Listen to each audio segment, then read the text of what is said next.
Agora, o nosso contato é com Tereza Vale, ela que é mãe de um dos exilados políticos envolvidos no 8 de janeiro. Na última sexta-feira, repercutiu nas redes sociais o vídeo em que essa mãe confrontou o presidente da Câmara, Hugo Motta, que alegou que não havia mais exilados políticos no Brasil. É hora de entrevista em Oeste Sem Filtro.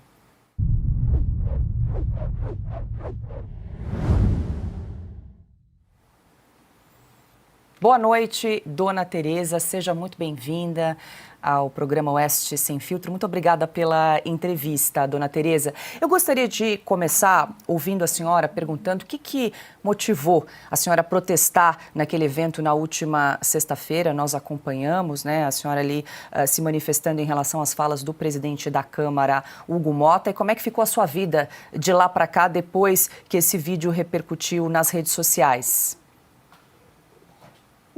Boa noite a todos. É uma grande honra ter uma voz aqui, né, no jornalismo tão sério, que realmente fala a verdade dos fatos. E antes de começar, eu quero dizer que eu estou aqui em nome do Pai, do Filho e do Espírito Santo, e sob a proteção de Maria. Bom, para ser bem objetivo, na verdade, eu nem sabia que tudo isso ia acontecer. Eu, como mulher e mãe, sempre desejei participar de alguma coisa ligada à mulher, né? Para ver se conseguiria mais apoio. E teve já eventos do PL, mulher, só que não consegui. Aí, ao andar, já fazia 2 semanas que eu estava indo à Câmara, batendo de porta em porta, partidos e partidos, tanto na Câmara como no Senado. E aí eu fui vendo como que estava muito difícil lá, né, as coisas, para a anistia, ainda muita resistência, e eu dando meu testemunho, meu sofrimento, porque eu moro aqui em Brasília. Então, aí eu vi pelas redes sociais que ia ter um evento de mulher, e como eu gosto muito da Damares, né, ela é uma excelente, né, pessoa e tudo, eu falei, eu vou lá. Na verdade, nem sabia que era republicano, né? Assim, eu não sei quem que é de tal partido, entendeu? E muito menos que o presidente atual da Câmara é desse partido, nem que... Nada, eu fui na inocência de participar do evento de mulher e ver se com a minha história influenciava mais mulheres, né? Trazia mais mãezinhas para cá. E aí eu tomei um banho e saí cedo para conseguir chegar na hora certa lá direitinho, entrei, sentei e fiquei até rezando com a minha Bíblia, rezando meu texto, nem sabia que eu estava ali também num evento que a maioria era evangélica, isso tudo só vim saber depois da repercussão. Ou seja, tudo começou, assim, Deus começou a me inquietar quando ele entra. Quando ele entrou, eu falei, meu Deus, como que pode? Ele tá aqui, mas ele falou, né, aquelas coisas antes. Mas aí eu fiquei na minha, fiquei orando, falei, Senhor, se tu... Porque eu sou muito praticante, né? Eu sou uma mulher de oração diária, texto diário, rosário, adoração. Criei meus filhos assim, na fé. Eu falei, meu pai, se eu tô aqui, se eu tiver alguma missão, tu me dá força, eu não sei. Porque a presença dele me incomodou, me fez lembrar as palavras dele, porque as palavras dele, quando ele falou ali na Câmara, foi como um rolo compressor no nosso sofrimento. Foi como um deboche, porque eu falei, meu Deus, o outro que estava antes, pelo menos ele admitia que existia, e esse está passando por cima dos nossos sentimentos. É muita frieza. Não teve um acordo para esse homem aí pautar? Por que agora o discurso dele é outro? Enfim, aí Damares abriu, palestrou maravilhosamente bem, depois foi ele. Aí eu vi, assim, muita, desculpa a palavra, mas assim, hipocrisia nas palavras, porque como é que estava ali dizendo que defendia mães, que esse partido, que eu nem sabia que esse partido, a missão dele era cuidar das crianças, das mulheres.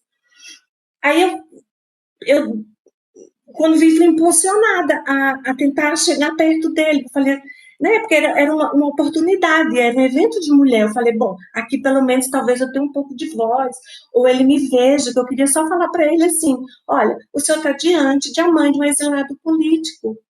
Eu só queria lhe lembrar que existe. E existe tanto que o senhor, ele mesmo não foi quem deu a licença ao Eduardo Bolsonaro. Então tem exilado político. Só que aí, quando começaram a me cercar, acabou que elas mesmas, o pessoal de lá foi que tumultuou. Porque aí eu quis ter voz. Eu me senti oprimida, me senti é, cerceada, eu fui empurrada, eu fui praticamente arrastando, foram me arrastando para sair à força. Eu não fui convidada em nenhum momento para continuar lá e depois me darem voz, foram me botando para, né? Então foi tudo isso, foi nada foi programado, nada foi programado, foi o acontecimento e aí eu aproveitei o momento, né, para falar a verdade do que acontece, porque é tão difícil a gente ser ouvida. Eu sinto assim uma coisa desculpa porque meu telefone está tocando aqui. Eu sinto uma coisa assim, que a gente que está envolvido realmente, a gente não tem voz. Os advogados que falam, são os congressistas.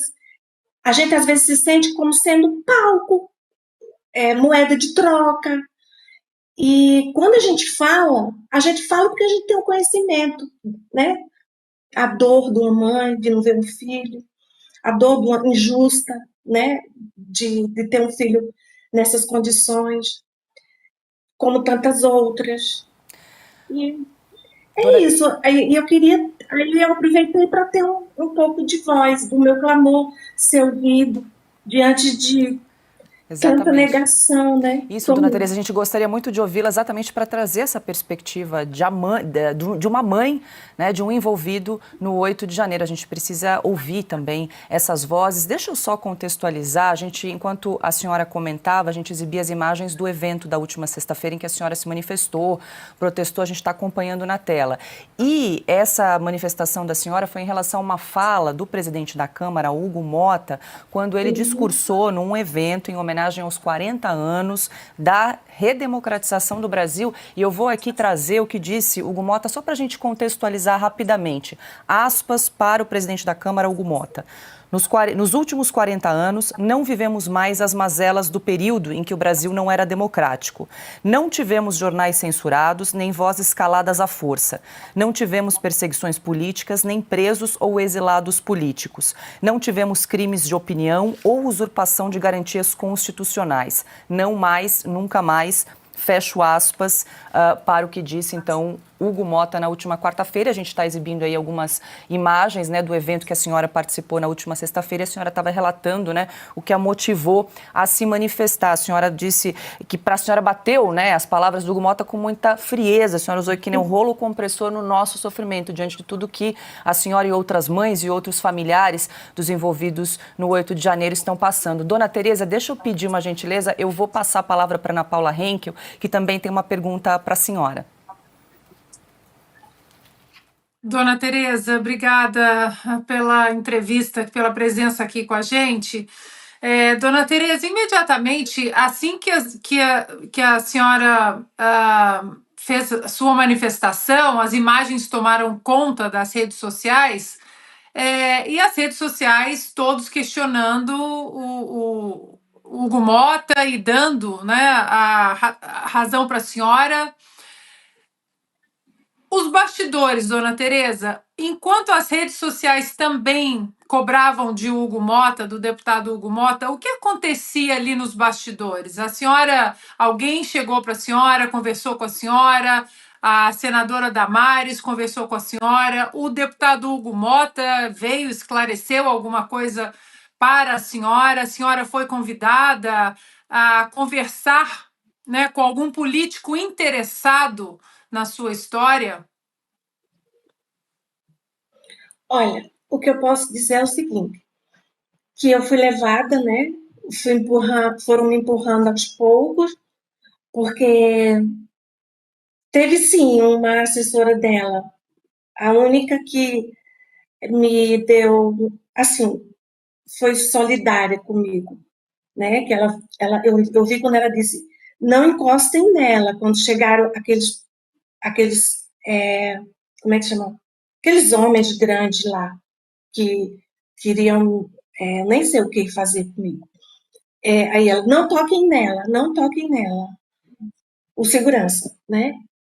Então, aí chegou junto de mim um monte de fotógrafos e jornalistas e foram me perguntando e eu fui desabafando, porque a gente está cansada de não ter voz, a gente está cansada de discurso político, né? A gente está cansada de ser barganha. São vidas, são mais de 2.000 vidas inocentes. O pior é que o seguinte, como as pessoas só assistem essas redes lixo, Globo lixo, então eles não sabem que essas 2.000 pessoas que foram presas, nenhuma delas quebrou, nenhuma delas pichou. Muitas entraram porque foram convidadas pelos guardas. O meu filho foi um deles, porque veio um helicóptero bombardeando. E saiu na perícia que a posição que eles bombardeavam, eles forçavam os manifestantes a entrar. E toda a guarda mandava eles entrar, dizendo que lá dentro eles estavam seguros. Entendeu? Então, assim, é tanta hipocrisia que não deixa a gente provar, porque não nos ouvem. Não, eu não fui convidada para depois ali palestrar. Pelo que eu soube, foi que eles que foram exaltados, né? E quando eu já estava indo embora pegar meu Uber para participar, veio um homem lá, que eu nem sei quem, e eu estava com essa assessora, que ela, graças a Deus, ela ficou comigo até eu pegar o Uber, né, me dando uma certa proteção. Mas aí, antes do Uber chegar, veio a Damares, para ir você ir até a Damares. Só que quando eu cheguei lá, foi uma coisa meio estranha, porque, bom, enfim, não foi para ser ouvida, né? Foi para dizer assim, tipo, vá no meu gabinete segunda. E o que acontece? A gente fica até a gente fica até desacreditada, né? Porque ao ser expulsa de um evento de mulher, depois da repercussão toda, foi que eu fui saber que é um partido que é dele, do Hugo Mota, que é um partido que o presidente não está a favor, né? Ele nem não está a favor nem contra, ele fica naquela balança, não sabe se vai, não sabe se fica.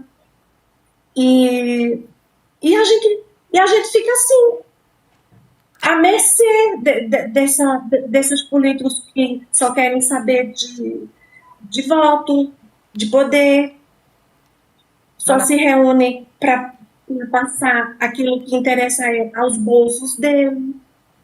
Por que deixar esse tempo todo a gente nesse sofrimento? Se todos sabem que está errado desde o começo. Dona Tereza, deixa eu passar também. também... E também foi uma indignação. Diga. Dona Tereza, deixa eu passar. Porque não fizeram um acordo para botar esse Hugo Mota na Câmara e o outro no Senado para passar a anistia? Então, e como é que ele agora diz que não? E aí, como é que fica esses 440 deputados que se juntaram e botaram ele lá? Porque está sendo traído. Dona Tereza, deixa eu aproveitar aqui para girar.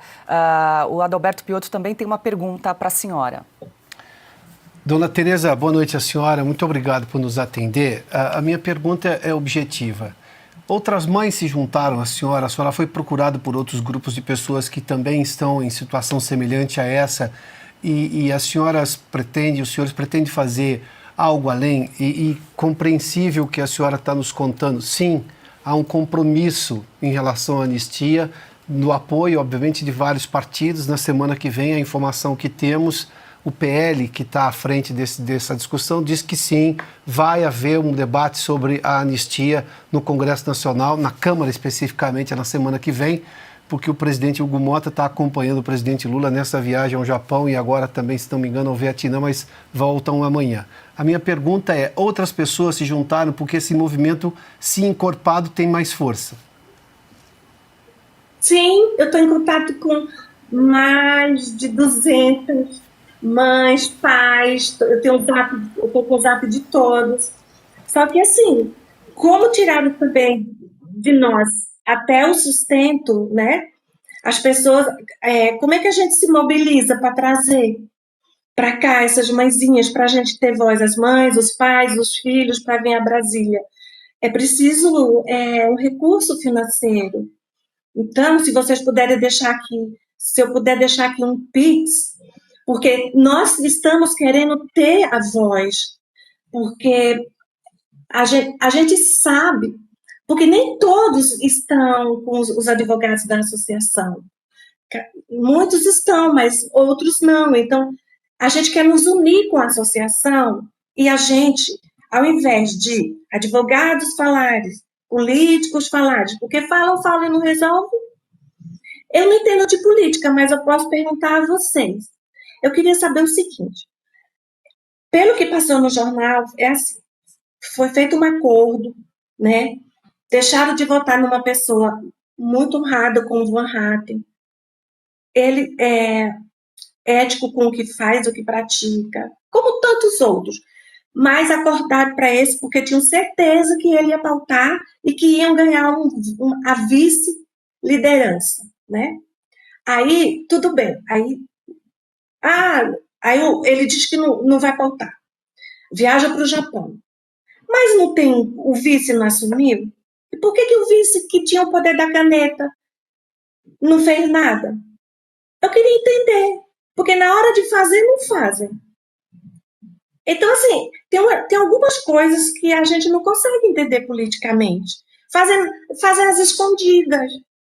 Porque se o PL é vice da Câmara e quando o outro viaja, ele se torna o presidente da Câmara e tem a caneta, então ele não tem desculpa. Ele não tem desculpa para não pautar. Porque a missão dele é essa também, não é isso?